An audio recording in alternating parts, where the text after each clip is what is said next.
Welcome to Apologetics.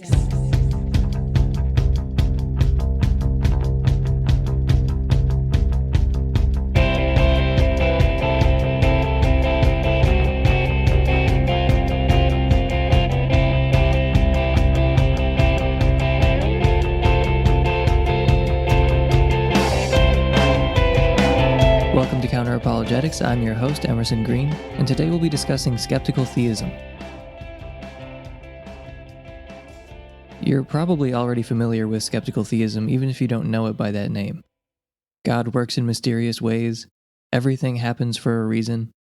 We are to God as an ant is to a human. What hope do we have of understanding why he does what he does, permits what he permits? God is God, and I am not. This is one of those rare cases where philosophy of religion meets with Christianity as it's actually known out in the wild. Skeptical theists, in response to the seemingly gratuitous evil we witness in our world, point out that we're not in the same epistemic position as God. Since we're not omniscient, we can't claim to know all the intricate connections between the events of our world. Something may seem like a tragedy, but it may have led to some greater good of which we're simply unaware. That's how skeptical theism works as a response to an argument from evil. We can all agree that there appears to be gratuitous evil in the world, but just because it appears that way doesn't mean that's how it is in reality. How do you know this apparently tragic event didn't happen for a reason? That there isn't a higher moral purpose to the terrible suffering we witness? So here's an argument for you. 1. If God exists, gratuitous suffering wouldn't exist. 2. Gratuitous suffering exists. Conclusion: God does not exist. Skeptical theists question the second premise. That's what they're skeptical of: the actual existence of gratuitous suffering. Okay, so what do we mean by gratuitous suffering? Since God is good, he wouldn't allow terrible things to occur for no reason. That's what gratuitous suffering is. Suffering that God would have no morally sufficient reason to permit or to create. According to William Rowe, an instance of suffering is gratuitous if an omnipotent, omniscient being could have prevented it without losing some greater good or permitting some evil that was equally bad or worse. In other words, if the suffering was pointless. But I can think of plenty of examples of pointless suffering which led to no greater good. We'll go into a few specific cases later, but for now let's just use William Rowe's standard example of a fawn in a forest fire. Quote, "Suppose in some distant forest, lightning strikes a dead tree, resulting in a forest fire. In the fire, the fawn is trapped, horribly burned, and lies in terrible agony for several days before death relieves its suffering. It seems quite evident that no greater good would have been lost had the fawn's suffering been prevented." End quote. So here we've got a non-moral agent, a fawn, being horribly burned by a forest fire started by lightning, natural evil, and suffering for days alone before finally dying. That suffering did not lead to a greater good. Pointless suffering is a problem for theism because if God is good, he wouldn't allow terrible evil to occur unless he had a reason. For the sake of argument, I'll grant you that God might allow suffering to exist in order to fulfill some greater purpose. But a good being wouldn't want there to be avoidable, pointless, unnecessary suffering. And an all-powerful being would be able to prevent such suffering. A being who allows suffering or causes suffering that serves no purpose and which occurs for literally no reason is not a good being. So imagine if I stood by, watching an elderly couple being mugged. The mugger has their money, but he's beating them and they're totally defenseless. For the sake of the example, let's say I judged myself able to prevent the mugging if I wanted to. It would be really easy for me for whatever reason. But I continue to watch this helpless old couple receive a ruthless beating until they're unconscious. Then the police arrive and ask why I didn't stop the mugging. They ask, "Were you afraid?" And I reply that I was not afraid. Was he armed? No, he wasn't armed. And you watched the whole thing happen. I sure did. So why didn't you try to stop the assault? No reason. No reason at all. Many words come to mind to describe such a person, but good isn't one of them. A being who harms others or allows them to be harmed for no reason is not good. If a good God is to allow terrible evil to befall humans and non-human animals, he must have a reason. To quote Daniel Howard Snyder, "On the face of it, the idea that God may well permit gratuitous evil is absurd. After all, if God can get what he wants without permitting some particular horror, or anything comparably bad, why on earth would he permit it?" End quote. So we had to take that little detour because some Christians, bizarrely, argue that being good is perfectly compatible with causing or allowing suffering to befall conscious creatures for no reason. Even though we would never do that, and we're supposed to be little worms and sinners, God can do that and still be considered maximally good. So here's that argument again. 1. If God exists, gratuitous suffering wouldn't exist. 2. Gratuitous suffering exists. Conclusion, God does not exist. And we can even add probably to make it easier to swallow. If God exists, gratuitous suffering probably wouldn't exist. Gratuitous suffering probably exists. Conclusion, God probably does not exist. Here, we're not trying to defend the idea that if God exists, suffering wouldn't exist. We're saying that if God exists, pointless suffering wouldn't exist. Evil that has no justifying reason. Evil for evil's sake. That shouldn't exist if a good God exists. So here's how Ryan Stringer sets up skeptical theism. Quote, "According to the skeptical theist's response, we can all agree that there appears to be gratuitous evil in the world, but we cannot infer its reality from its appearance. Such an inference assumes that if there are morally sufficient reasons for God to permit or create the world's apparently gratuitous evil, then we will probably discern them. But this discernibility assumption is questionable in virtue of our epistemic limitations. Because of these limitations, we might be currently or permanently unable to discern the morally sufficient reasons that God could have for permitting or creating the world's apparently gratuitous evil. Our epistemic limitations make the possibility of there being mysterious, morally sufficient reasons for God to permit or create the world's apparently gratuitous evil." End quote. Skeptical theism is a strategy for responding to the problem of evil. Human cognitive limitations being what they are, we shouldn't expect to understand God's plan, his actions, or his reasons for allowing suffering. Just as we would expect a small child to be blind to the reasons an adult has for allowing her to suffer, for example in the case of undergoing necessary medical treatment, we should expect that we will be blind to the reasons God has for allowing suffering. You don't have knowledge of all the events that will ever occur and how they're interconnected. You're not a Laplacian demon. The world seems morally unintelligible, so what? The skeptical theist says, how do you know there isn't a higher moral purpose to children with cancer, or the Holocaust, or to innocents who become terribly maimed in accidents, or the millions of years of animal suffering, or to children trapped under rubble alone after an earthquake? How do you know? To me, this diminishes suffering, like we just mentioned. When you actually look at concrete cases of suffering, the skeptical theist response seems almost perverse, and it's practically a form of radical skepticism. So they're appealing to radical skepticism in order to argue that fawns burning alive in the forest and children starving to death isn't what it looks like. And they're not really even giving a reason why. They're just saying there might be a reason why. We can't know for sure there isn't one. So before we move on to my several objections to skeptical theism, I want to talk about a few examples of gratuitous suffering, so it doesn't become too abstract and we don't lose sight of the moral significance of what we're discussing. I took this example from real events that occurred somewhat recently, but it could describe any number of people over the millennia. An earthquake, natural evil, topples buildings and traps people under the rubble. They don't die right away, but of dehydration. And this includes children. So there have been young children who died alone, trapped under rubble for days before dying of dehydration. If they had to die, why not die instantly rather than slowly and agonizingly in isolation before finally dying? What was the point of that? Does that seem necessary to you?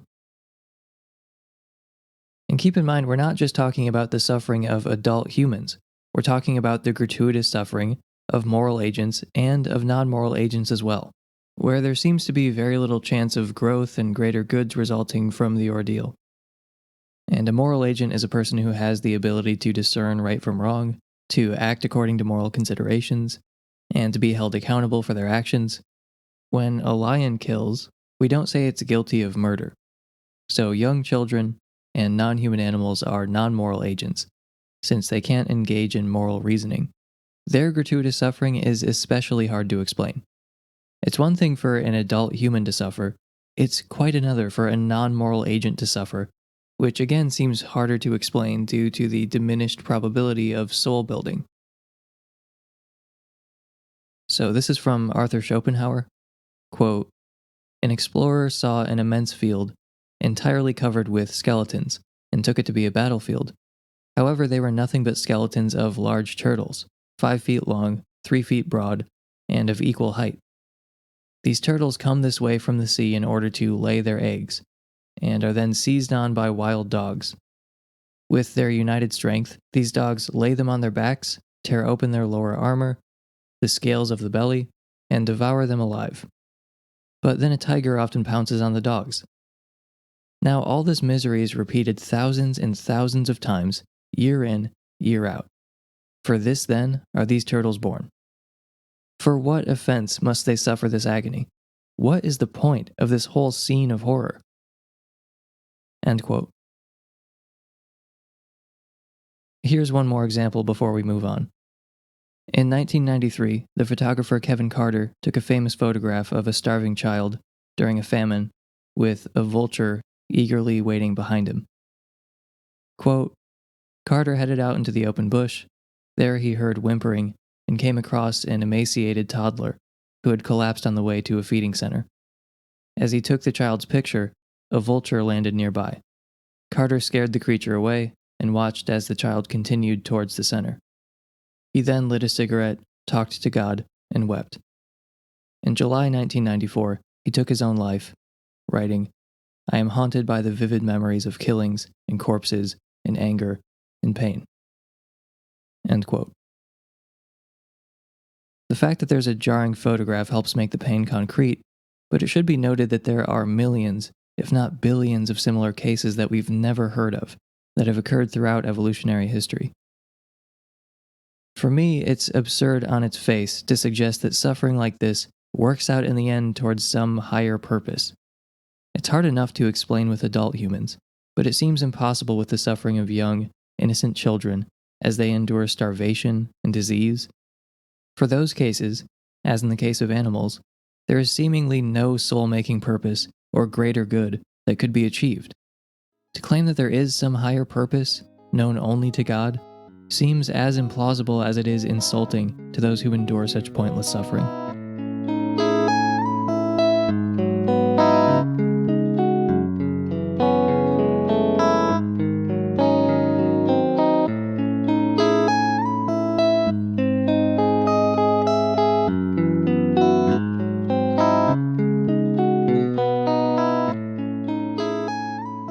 Paul Draper has argued that while it's possible that God has unknown reasons for permitting evil, it's also possible, and antecedently just as likely, that God would have unknown reasons for preventing evil.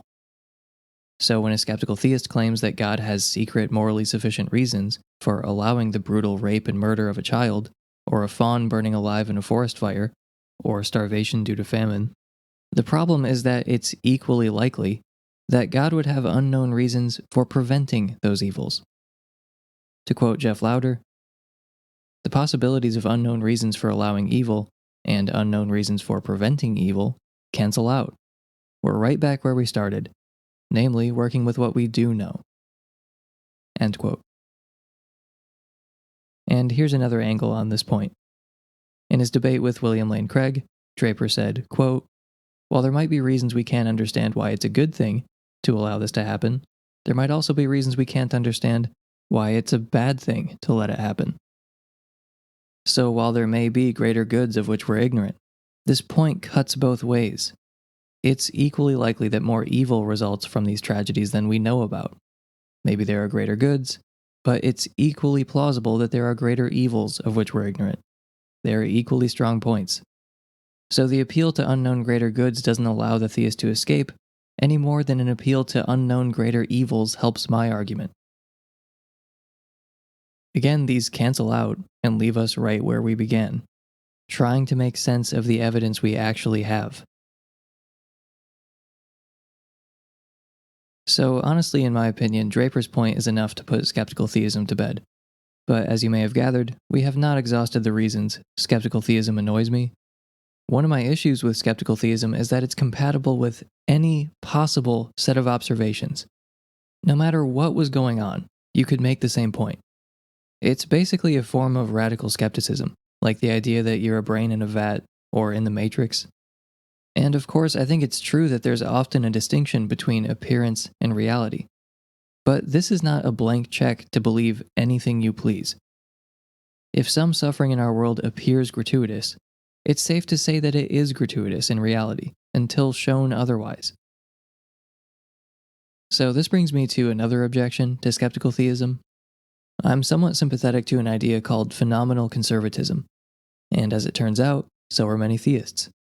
According to Martin Smith, phenomenal conservatism is a prominent view in epistemology that says, if it seems to one that X is true, then in the absence of defeaters, one has justification for believing that X is true. End quote.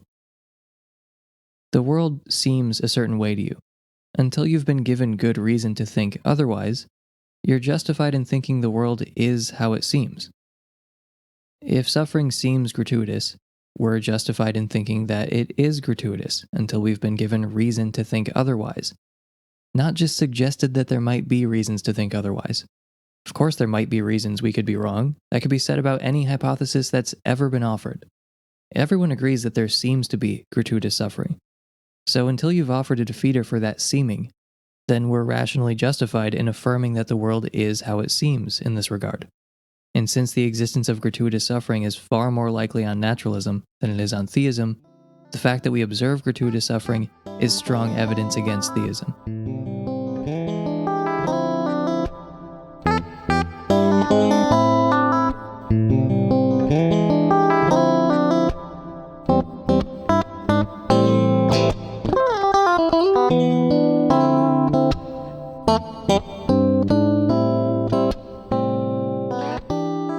We shouldn't lose sight of the fact that the world is not morally intelligible to us because of God's choice to make it that way. If the world were just obviously morally intelligible, we wouldn't be having this conversation. A lot of people wouldn't be atheists. So from the theist perspective, we're imagining a problem that doesn't exist, and many have lost their faith as a result, which, according to many Christians, gets you sent to hell for an eternity. Think about the fact that God made the natural world coherent to us. The laws of nature are discoverable and intelligible. He made things this way. So why has he made the world morally unintelligible? When the skeptical theist says there could be unknown morally sufficient reasons, they're admitting that the world seems morally unintelligible, first of all. They wouldn't have brought up skeptical theism otherwise. But they're implying, absurdly, that God has decided to make the world morally unintelligible to us. Why? Why on earth would he intentionally cause us to hallucinate a problem, especially one that would lead human beings away from a relationship with him? Doesn't he want a relationship with us? So people are being sent to hell for an eternity because God decided to create the illusion that the world was morally incoherent. If the world really is morally intelligible in reality, that means God is the author of confusion here. Why not make it so we can just tell that it's morally intelligible? We wouldn't be having this conversation right now. Atheists would lose one of their better arguments. Many of us wouldn't have lost our faith if the world were morally coherent. To quote Thomas Nagel, "The theistic responses to the argument from evil, of which I'm aware, seem unpersuasive, and I find it hard to understand how belief in an all-good and all-powerful deity can survive in the face of it. Even if a theist supposes that the problem has a solution that we humans are unable to grasp, that would mean that God, who created us with the capacity to discover the laws of nature and to find the world scientifically intelligible, has made us incapable of finding the world morally intelligible. These are powerful reasons to doubt, and they have certainly destroyed the faith of some believers." End quote. Sometimes you'll hear believers say something to the effect of, "We are to God as an ant is to a human. We can't possibly understand his reasons." Well, whose fault is that? God chose to make us this way. That we can't understand why bad things happen to good people, why the wicked prosper, why so much suffering on earth seems to be without a purpose, itself causes even more suffering. And again, God is the author of this confusion. And as a result, many have lost their faith, and consequently are now burning in hell. Manufacturing a problem where there isn't one is baffling enough, but in this context where the stakes are so high, it's worse than confusing. It's monstrous.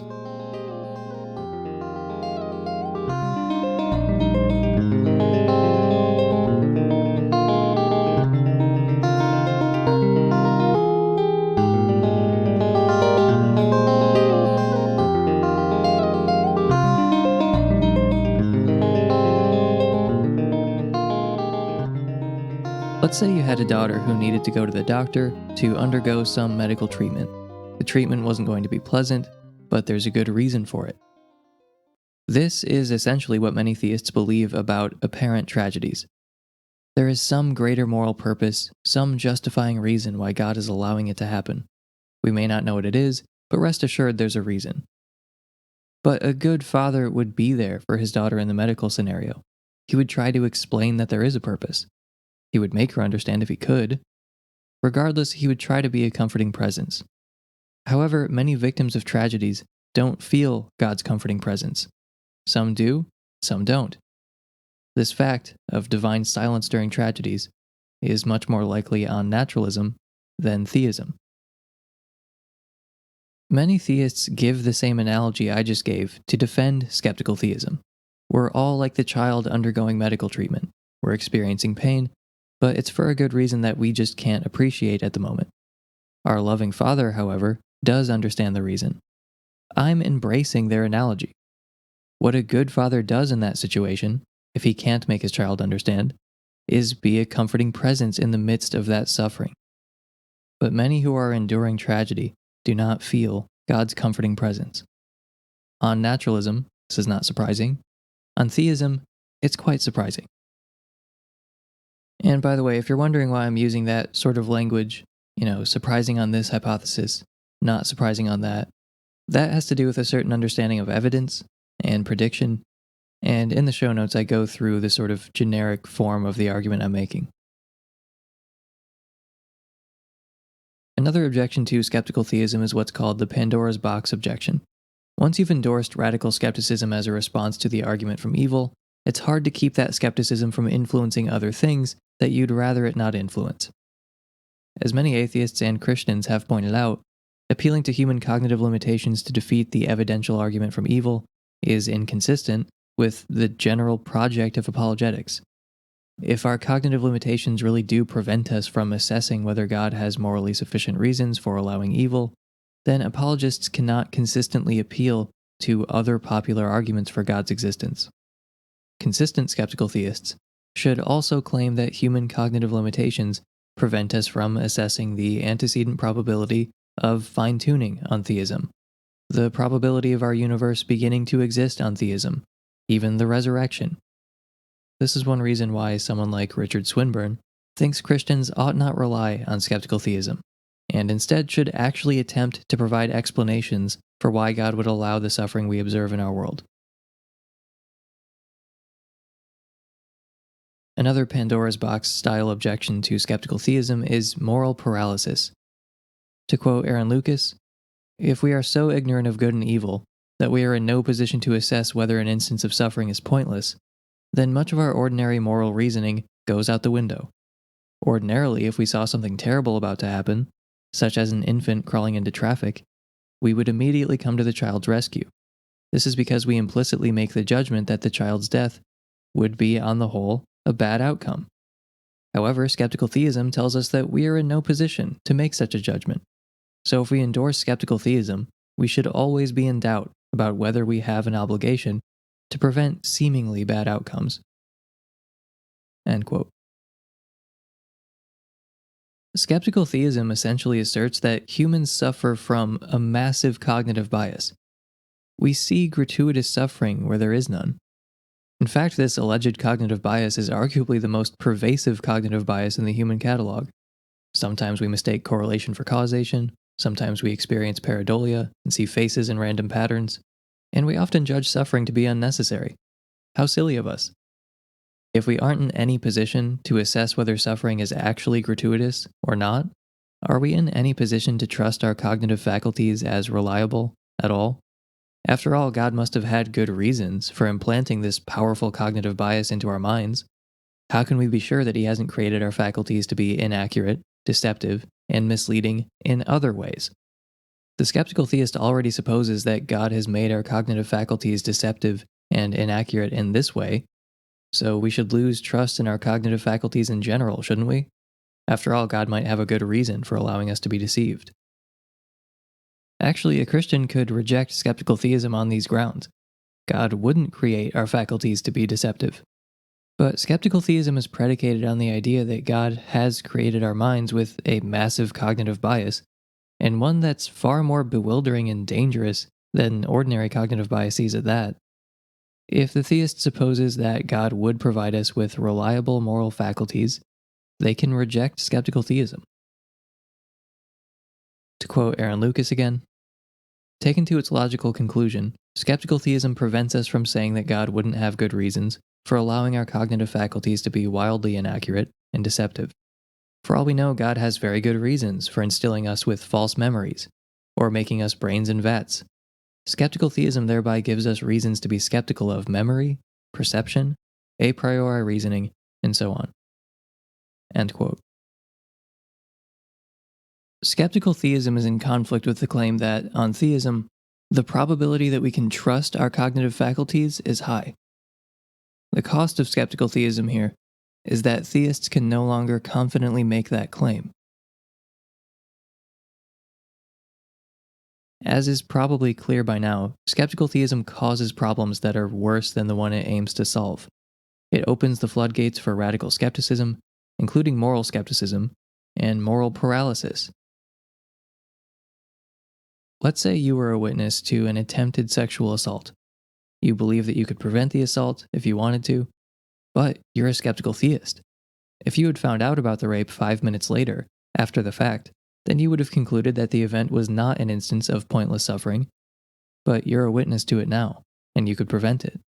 Everything you know suggests that you should help, but you just can't discount the possibility that the best thing to do would be to allow the rape to occur. Let me quote William Lane Craig on skeptical theism.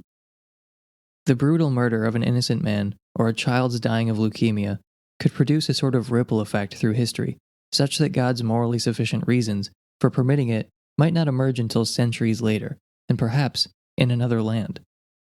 When you think of God's providence over the whole of history, I think you can see how hopeless it is for limited observers to speculate on the probability that God could have a morally sufficient reason for permitting a certain evil.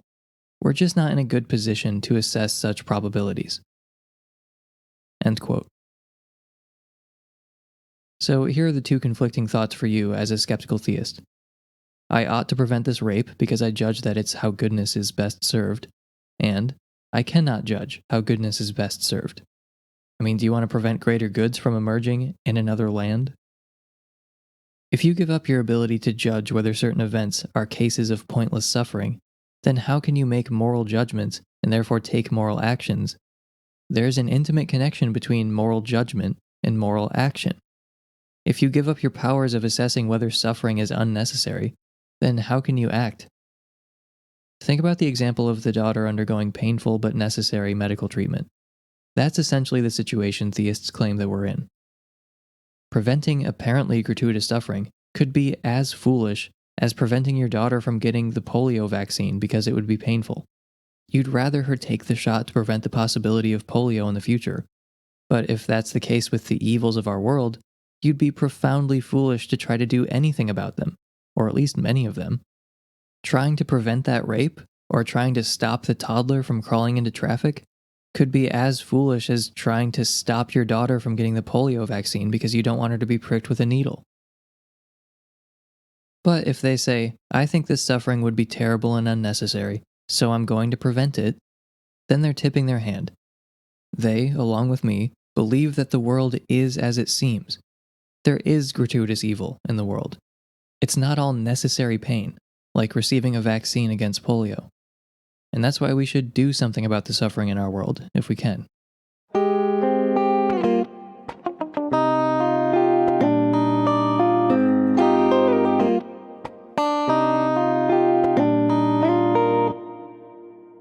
There are genuine tragedies in our world, gratuitous evils, times when the good to come out of a terrible situation is negligible or non-existent. The existence and abundance of tragedies is far more likely on a hypothesis of indifference than on theism. On theism, you'd expect some good to overcome the weight of the tragedy. In other words, there shouldn't be genuine tragedies. And for skeptical theists, tragedies are a myth. There are only apparent tragedies, since God will either make it right in the end, or he has a justifying reason for allowing this seemingly gratuitous evil. For skeptical theists, there is no case of a calamity that was visited upon an innocent, and that's all. There must be some kind of higher moral purpose. So if you believe in tragedies, times when something terrible really wasn't justified and wasn't outweighed by any notable good, then you can't be a skeptical theist. What's more, that's evidence against theism. The probability of the existence of gratuitous suffering on a hypothesis of indifference is quite high, but on a hypothesis like theism, it's quite low. So we've discussed several reasons to doubt skeptical theism. Draper's objection, phenomenal conservatism, that skeptical theism is compatible with any possible set of observations, the point about moral unintelligibility, divine silence during tragedies, Pandora's box, and moral paralysis. I also can't let it go without pointing out that the skeptical theist strategy amounts to saying God works in mysterious ways. Wow, well done, expending so much energy on a philosophy that you could have found stitched onto a pillow at your grandma's house. I've made it no secret that I have contempt for skeptical theism. How one can look at a starving child and confidently say, hey, there might be a good reason for this, strikes me as an obtuse form of radical skepticism. You're simply failing to appreciate the reality of the situation, which is that there are tragedies occurring, some of them on our watch. You're failing to appreciate the world in which you live. You'd rather not deal with it, so you pretend it's otherwise than it is. One reason skeptical theism is not just incorrect, but dangerous, is that it excuses the tragedies of our world and diminishes the suffering that's right in front of our eyes. If you're convinced that the world is the way that it is for a reason, I can't see why you'd change it. In reality, some of the gratuitous suffering is within our control to alleviate. The world doesn't have to be quite as awful as it is, and it's in our power to improve it somewhat. But if it's not really gratuitous suffering, why try to prevent it? Why ease pain if it's guaranteed to be aimed at a higher purpose? There's no such thing as pointless suffering, remember? It's an illusion. Why try to make the world better if you're already confident that there is literally no gratuitous suffering in the world? Skeptical theism engenders a sense of complacency. It strips you of the outrage you would have felt at unjust suffering. And of course, skeptical theists behave like normal people. Their ordinary moral intuitions reassert themselves when they're not trying to defend skeptical theism and excuse why God is behaving in a way indistinguishable from non-existence.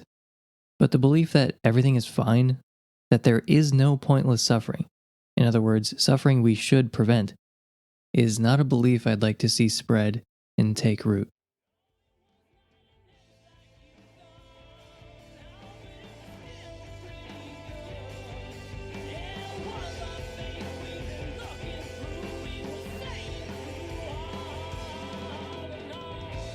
Okay, that's all I have for you today. I have new patrons to thank, Eric Carlson and Andrew Fletter-Johann. Thank you, Eric, and thank you, Andrew. And I have a new Hall of Famer to welcome, Grim Frenzy. So thanks to my Hall of Fame patrons, Phil Stillwell, Richard Crossan, a hoopy fruit who knows where his towel is, Pre-Nifty, Rory B. Murkowski, and Grim Frenzy. And you can support this show on a per episode basis at patreon.com/counter, where you can get early access to every episode and access to bonus episodes. If you don't have the money to support on Patreon, but you still want to send people to hell and pretend like it's their fault, you can follow our social media on Twitter and Facebook, subscribe on YouTube, leave a 5-star review, or tell your friends about the podcast. You can also subscribe to and leave a review of our sister show, Walden Pod. Our theme music was written and performed by the band Whalers. The song is called Magic Tricks and was used with permission. Thank you for joining me today. I've been Emerson Green, and I'll talk to you next time.